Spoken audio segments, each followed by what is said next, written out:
അസ്സലാമു അലൈക്കും. Welcome back to Visal media. ഞാൻ ഫക്രുദ്ദീൻ പന്തോർ. വളരെ ഗൗരവപ്പെട്ട ചില കാര്യങ്ങൾ പങ്കുവെക്കാനാണ് ഒരു വീഡിയോ. നമ്മുടെ മക്കൾ നേരാവാൻ വേണ്ടിയിട്ട് പഠിപ്പിക്കാൻ വേണ്ടി അയക്കുന്ന ഒരു സ്ഥാപനങ്ങളാണ് മതസ്ഥാപനങ്ങൾ. കാസർഗോഡ് നിന്ന് കേട്ടൊരു വാർത്ത, ഒരു മതസ്ഥാപനത്തിലേക്ക് പറഞ്ഞയച്ച കുട്ടികൾക്ക് അവിടുത്തെ ഉസ്താദിൻ്റെ കയ്യിൽ നിന്ന് പീഡനം ഏൽക്കേണ്ടി വരിക. എന്തുമാത്രം ദുരവസ്ഥയാണ്. ഞാനിത് പറയുമ്പോൾ ചില ആളുകൾക്ക് പെട്ടെന്ന് ഉൾക്കൊള്ളാൻ പറ്റൂല. മതസ്ഥാപനത്തിൽ അങ്ങനെ സംഭവിക്കോ, ഉസ്താദുമാരങ്ങനെ ചെയ്യോ? നമ്മൾ വളരെ ആദരവോടുകൂടി കാണുന്ന പല ഉസ്താദുമാരും ഇത്തരം സ്ഥാപനങ്ങൾ നടത്തിയിട്ട് ഒരുപാട് ലൈംഗിക ചൂഷണങ്ങൾക്ക് വിധേയമായ സംഭവങ്ങളുണ്ട്. ഈ കാസർഗോഡ് നിന്ന് കേട്ട ഈ വാർത്ത വലിയ ഞെട്ടലുളവാക്കുന്ന ഒരു കാര്യമാണ്. ഒരു ഹിഫ്ദ് കോളേജിലാണ് ഒരുപാട് കുട്ടികൾ പഠിക്കുന്ന ഒരു സ്ഥാപനം. അവിടുത്തെ ചില കുട്ടികൾക്ക് അനുഭവപ്പെട്ട ദുരനുഭവങ്ങൾ, വലിയ മർദ്ദനങ്ങൾ, ഇത് ഉസ്താദിൽ നിന്നാണ് ഇത്തരം ഒരു അനുഭവം ഉണ്ടാവുന്നത്. ഇവിടുന്ന് കാസർഗോഡുള്ള ഒരു മാധ്യമ പ്രവർത്തകനാണ് ഇക്കാര്യം പങ്കുവെക്കുന്നത്. പാലക്കുന്നിലെ പ്രമുഖ വിദ്യാഭ്യാസ സ്ഥാപനത്തിൽ ക്യാമ്പസിനുള്ളിൽ പ്രവർത്തിക്കുന്ന ഖുർആൻ ഇഫ് ആർട്സ് കോളേജിൽ വിദ്യാർത്ഥികൾ പീഡനത്തിന് ഇരയായ സംഭവത്തിൽ പ്രതികളെ സംരക്ഷിക്കാനും കേസ് ഒതുക്കി തീർക്കാനും സമൂഹത്തിലെ വലിയ ആദരവ് ലഭിക്കുന്ന മതപണ്ഡിതന്മാരും ആത്മീയ ചികിത്സകരും രംഗത്തിറങ്ങിയിട്ടുണ്ടെന്നുള്ള വിവരങ്ങളാണ് ഇപ്പോൾ പുറത്തു വരുന്നത്. കോളേജിലെ അധ്യാപകനും മതപണ്ഡിതനുമായ അയാളാണ് പീഡനത്തിന് ഇരയാക്കിയിരിക്കുന്നത്. ആസൂത്രിതമായാണ് ഇയാൾ കുട്ടികളെ കെണിയിൽ വീഴ്ത്തിയിരിക്കുന്നത്. സ്ഥാപനത്തിലെ മുതിർന്ന കുട്ടികളെ ഉപയോഗിച്ച് ചെറിയ കുട്ടികളെ വശീകരിക്കുകയും പിന്നീട് അവർ തമ്മിലുള്ള സൗഹൃദത്തെ സവർഗ അനുരാഗമാണെന്ന് ആരോപിച്ച് ഭീഷണിപ്പെടുത്തുകയുമായിരുന്നു ഇയാളുടെ രീതി.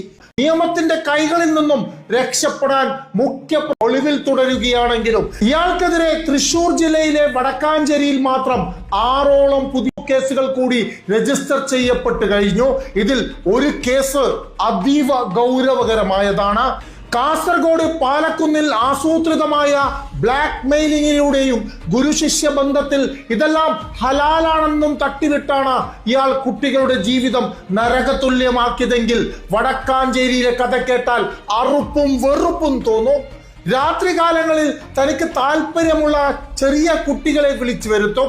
എന്നിട്ട് ദൈവത്തിന്റെ മാലാഖ ഇപ്പോൾ ഇവിടെ വരും, എന്റെ ശരീരത്തിൽ പ്രവേശിക്കും, അത് കഴിഞ്ഞ് നിങ്ങളുടെ ശരീരത്തിലേക്കും കയറും. അപ്പോൾ നിശബ്ദമായ ചില കാര്യങ്ങൾ നടക്കും. ഉസ്താദല്ല, അത് മാലാഖയാണെന്ന് ഓർമ്മിക്കണം കുട്ടികളെ എന്ന് പറഞ്ഞ് വികലമായ അറിവുകൾ നൽകി ഇരയാക്കുകയായിരുന്നു ഈ ആത്മീയ രോഗി. ഈ കേസിൽ പ്രതിയായ ഉസ്താദിനെ പോലീസ് വലയിലാക്കിയാൽ സമൂഹത്തിൽ മാന്യന്മാരായി ചമഞ്ഞു നടക്കുന്ന ചില കപട ആത്മീയ ചികിത്സകരുടെയും തൽപര കക്ഷികളുടെയും യഥാർത്ഥ മുഖമുടികൾ ജനമധ്യത്തിൽ അഴിഞ്ഞു വീഴും. അതുകൊണ്ട് തന്നെ ഈ കേസ് ഒതുക്കി തീർക്കാൻ അണിയറയിൽ വൻ അട്ടിമറി നീക്കങ്ങളാണ് നടക്കുന്നത്. അതേസമയം ഈ പൈശാചിക സംഭവം പുറത്തു വന്നതോടെ കേസ് അന്വേഷണവുമായി പൂർണ്ണമായി സഹകരിക്കുന്ന മാതൃകാപരമായ നിലപാടാണ് പാലക്കുന്നിലെ ക്യാമ്പസ് അധികൃതർ സ്വീകരിച്ചത്. മാത്രമല്ല പ്രതി അംഗമായിരുന്ന സംഘടനയും ഇയാളെ പൂർണ്ണമായും തള്ളി പറഞ്ഞു കഴിഞ്ഞു. ഇവർക്ക് വേണ്ടി വക്കാലത്ത് ചോദിച്ചു വന്നവരോട് ഇത്തരം കേസും കൂട്ടുകളുമായി ഈ പടി കയറരുതെന്ന് മുതിർന്ന തങ്ങന്മാർ തന്നെ കൃത്യമായി താക്കീത് നൽകിയതാണ്. വളരെ ഗൗരവകരമായ ആരോപണമാണ് ഈ മാധ്യമപ്രവർത്തകർ ഉന്നയിച്ചിട്ടുള്ളത്. ഒരു മതസ്ഥാപനത്തിൽ ഒരിക്കലും സംഭവിക്കാൻ പാടില്ലാത്തൊരു കാര്യം. ഇത്തരം കേസുകൾ വന്നാൽ നമ്മൾ കൈകാര്യം ചെയ്യുന്ന, പൊതുവേ നമ്മുടെ സമൂഹം കൈകാര്യം ചെയ്യുന്ന രീതി എങ്ങനെയാണെന്നറിയോ? ഇത്തരം ഒരു കേസ് വന്നാൽ മൂടി വെക്കണം എന്ന് പറയുന്നൊരു വിഭാഗമുണ്ട്. ഇതൊന്നും പുറത്തു പറയരുത്, ഇതൊക്കെ പുറത്തു പറഞ്ഞു കഴിഞ്ഞാൽ നാട്ടുകാരെന്താ വിചാരിക്കുക, ആളുകൾ എന്താ വിചാരിക്കുക, അല്ലെങ്കിൽ തന്നെ നമ്മളെക്കുറിച്ച് മോശമാണ് പറയുന്നത്. ഇതൊരിക്കലും പുറത്ത് പറയരുത് എന്നല്ല, ഇതുപോലെയുള്ള കാര്യങ്ങൾ പുറത്ത് കാണിക്കണം. അങ്ങനെ ഒന്നും പുറത്ത് പറയാൻ പാടില്ലെങ്കിൽ സമസ്തക്ക് സിറാജ് നടത്തേണ്ട, സമസ്തക്ക് സുപ്രഭാതം പത്രം നടത്തേണ്ട, എല്ലാ സംഘടനകളും ഈ വാർത്തകൾ കൊടുക്കുന്നത് ആളുകളെ കുറിച്ചുള്ള ഈ വാർത്തകൾ പറയാൻ തന്നെയാണ്. പക്ഷേ ഇത്തരം വാർത്തകൾ മൂടി വെക്കുന്നത് സമുദായത്തിന് ഗുണമാണോ ദോഷമാണോ എന്ന് വെച്ചാൽ സമുദായത്തിന് ദോഷമാണ്, മൂടി വെക്കുന്ന ദോഷമാണ്. ഇനി ഇത്തരം വാർത്തകൾ വന്നാൽ സംഭവിക്കുന്ന മറ്റൊരു കാര്യം എന്താണെന്നറിയോ? ഇതിലൊക്കെ വലിയ വലിയ ആളുകളൊക്കെ ആയിരിക്കും പ്രതികൾ, വലിയ ബിരുദമുള്ള ഉസ്താദുമാരൊക്കെ പ്രതികൾ. അവർക്ക് സംഘടനകളുടെ പിൻബലം കൂടി ഉണ്ടാവും, അവർക്ക് സാമ്പത്തിക സോഴ്സുള്ള ആളുകളുടെ പിൻബലം ഉണ്ടാവും. കാരണം ഒരുപാട് പേര് ഷെയർ ചെയ്ത സ്ഥാപനങ്ങളൊക്കെ നടത്തുന്ന ആളുകളാണ് ഇവരുണ്ടാവുക. അപ്പോൾ ഒരുപാട് ആളുകൾ വന്നിട്ട് ഇങ്ങനെ പറയും, നിങ്ങൾ അങ്ങനെ വിചാരിക്കരുത്, ഇങ്ങനെ വിചാരിക്കരുത്, എങ്ങനെയും പിന്തിരിയണം, ഉസ്താദ് അങ്ങനെയാണ്, നഷ്ടപരിഹാരം തരാം, ഇതൊക്കെ പറഞ്ഞ് പ്രീണിപ്പിച്ച് ഇത് കോടതിയിലെത്തുമ്പോഴേക്ക് തള്ളിപ്പോകും.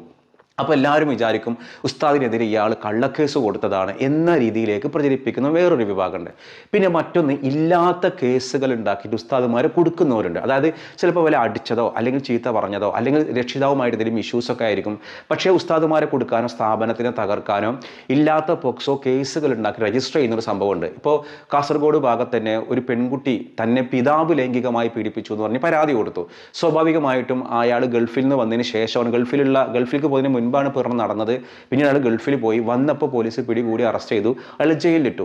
പിന്നീട് ഈ പെൺകുട്ടി രണ്ടാമതും പീഡനത്തിനായി. ഇതിനിടയിലാണ് പീഡനത്തിൻ്റെ കുറിച്ചുള്ള മെഡിക്കൽ റിപ്പോർട്ട് പുറത്തു വന്നത്. ഒരാണ് പീഡിപ്പിച്ച ലക്ഷണങ്ങളൊന്നും ഈ സ്ത്രീയിലില്ല. അപ്പോഴാണ് ഞെട്ടിക്കുന്ന വിവരം പുറത്തറിഞ്ഞത്, ഈ പെൺകുട്ടിയെ പീഡിപ്പിച്ചത് ഈ പെൺകുട്ടിയുടെ അമ്മയുടെ കൂട്ടുകാരിയാണ്, വേറൊരു ലേഡിയാണ് പീഡിപ്പിച്ചത്. അതായത് ഈ അമ്മ കാറിലെങ്ങാനും വരുമ്പോൾ ലഹരിക്കടത്തിന് പോലീസ് പിടിച്ചിരുന്നു. അങ്ങനെ കുറച്ചു കാലം ഇവർ ജയിലിൽ കഴിഞ്ഞിരുന്നു. ആ ജയിലിൽ നിന്ന് പരിചയപ്പെട്ട ഒരു ലേഡിയുമായിട്ട് സൗഹൃദത്തിലായി. ആ ലേഡി ഇടക്കിടക്ക് വീട്ടിൽ വന്നു. അങ്ങനെ ആ ലേഡിയാണ് ഈ പെൺകുട്ടിയെ ലൈംഗികമായി ചൂഷണം ചെയ്തത്. ഇതിന്റെ കേസ് വന്നത് ആർക്കാണ്? പിതാവിനാണ്. അപ്പൊ ഇങ്ങനത്തെ ഇല്ലാത്ത കേസുകളും വരാറുണ്ട്. പിന്നെ ഇത്തരം കേസുകളൊക്കെ സംഭവിക്കുക എന്നുള്ളതാണ്. ഒരുപാട് ഉദാഹരണങ്ങളുണ്ട്. നമ്മളെ മക്കളെ നന്നാവാൻ വേണ്ടി മതസ്ഥാപനം എവിടേക്ക് അയച്ചാലും നമ്മളൊരു മോണിറ്ററിങ് വേണം. ഇപ്പം വാപ്പാടുമാട് ഇത്തരം വിഷയം പറയാൻ അവർക്ക് ബുദ്ധിമുട്ടാണ്. അതുകൊണ്ട് അവരൊരു കൗൺസിലിങ്ങിന് പറഞ്ഞേക്കാം. അതേപോലെ സ്ഥാപനങ്ങൾ ശ്രദ്ധിക്കേണ്ടുന്ന കാര്യം, ഇത്തരം വിഷയങ്ങൾ മറ്റു കുട്ടികളിൽ നിന്ന് ഈ കുട്ടികൾക്ക് ഉണ്ടാവുന്നുണ്ടെങ്കിൽ ഒരു സ്വതന്ത്ര കൗൺസിലറാണ് വെക്കുക. അതായത് ഈ കുട്ടികൾക്ക് മറ്റു കുട്ടികളിൽ നിന്ന് ഇത്തരം പീഡനങ്ങൾ ഏൽക്കുന്നുണ്ടെങ്കിൽ അതിൽ നിന്ന് ഈ കുട്ടികളെ സുരക്ഷിതനാക്കി കൊണ്ടുവരാൻ കഴിയും, നിയമ നടപടി സ്വീകരിക്കാനും കഴിയും. ആ പിതാക്കൾ നന്നായിട്ട് ശ്രദ്ധിക്കുക. നമ്മുടെ മക്കളെ ഹിഫ്ദ് കോളേജിലോ ഹോസ്റ്റലോ എവിടെ കൊണ്ടാക്കിയാലും ആണാവട്ടെ പെണ്ണാവട്ടെ ലൈംഗിക ചൂഷണത്തിന് ഇരയാവാൻ ചാൻസ് കൂടുതലാണ്. മക്കളോട് തുറന്ന് സംസാരിക്കുക, എന്ത് ഇഷ്യൂസുകൾ ഉണ്ടെങ്കിലും പരിഹാരം കാണാൻ ശ്രമിക്കുക. കൂട്ടത്തിൽ മറ്റൊരു പ്രധാനപ്പെട്ട കാര്യം കൂടിയും പറയാനുണ്ട്. എൻ്റെ ഉപ്പയുടെ സഹോദരി, അതായത് അമ്മായി ഇന്നലെ മരണപ്പെട്ടു. അവർക്ക് വേണ്ടി എല്ലാവരും ദുആ ചെയ്യണം. കുറച്ചു കാലം സുഖമില്ലാതെ കിടപ്പിലായിരുന്നു. അപ്പോൾ എല്ലാവരും ദുആ ചെയ്യുക, അള്ളാഹു അവർക്ക് മഗ്ഫിറത്ത് കൊടുക്കട്ടെ, ബർഹമത്ത് കൊടുക്കട്ടെ, ഖബറിടം അള്ളാഹു സന്തോഷത്തിലാക്കട്ടെ. അപ്പോൾ ഞാനിന്ന് ചോദിക്കുന്നൊരു ചോദ്യം മുഹറവുമായിട്ട് ബന്ധപ്പെട്ടൊരു ചോദ്യമാണ്. മുഹറം മാസത്തിലെ പ്രധാനപ്പെട്ട 2 സുന്നത്ത് നോമ്പുകളുണ്ട്. ഒരു പക്ഷേ നമ്മുടെ എല്ലാവർക്കും അറിയുന്നൊരു കാര്യമാണ്. എന്നാലും ചില ആളുകളുടെ ശ്രദ്ധയിൽ നിന്ന് നഷ്ടപ്പെട്ടു പോകാം. ഈ മുഹറം മാസത്തിൽ പ്രധാനപ്പെട്ട 2 സുന്നത്ത് നോമ്പുകൾ, അത് മുഹറം ഏതൊക്കെ ദിവസങ്ങളിലാണ്? അതായത് മുഹറം 5-നാണോ 6-നാണോ, അങ്ങനെ ഏത് ദിവസങ്ങളിലാണ് മുഹറത്തിൻ്റെ പ്രധാനമായി ഹബീബായ റസൂലുള്ളാഹി സ്വല്ലല്ലാഹി അലൈഹി വസല്ലം നോക്കാൻ വേണ്ടി നമ്മളോട് വളരെയധികം താല്പര്യത്തോടു കൂടി പറഞ്ഞ ആ നോമ്പുകൾ മുഹറത്തിൻ്റെ ഏതൊക്കെ ദിവസങ്ങളിലാണെന്നുള്ളതാണ് ചോദ്യം. ആ ഉത്തരവാണ് നിങ്ങൾ കമൻറ്റ് ചെയ്യേണ്ടത്. മറ്റൊരു ദിവസം മറ്റൊരു വീഡിയോയുമായി വീണ്ടും കാണാം.